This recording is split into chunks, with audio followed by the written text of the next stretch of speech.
Hello guys, welcome to my Android Tech channel. Today I am going to show in this video how to disable autopay in your Phonepe app. So before going to start the video, if you're not subscribed my channel, please subscribe. So let's start the video.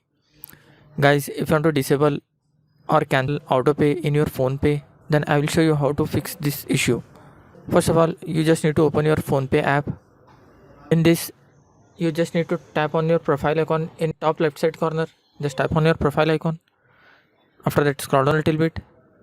Under payment setting, you will find autopay settings. Just tap on the autopay settings.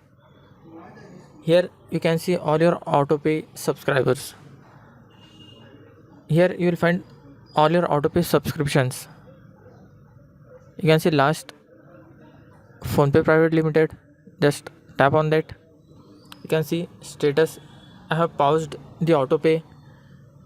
If you want to completely remove the autopay, in last you can see remove autopay. Just tap on the remove autopay and tap on confirm. Here you need to enter your UPI pin.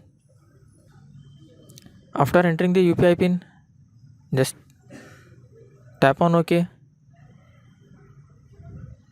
You can see autopay has been removed successfully.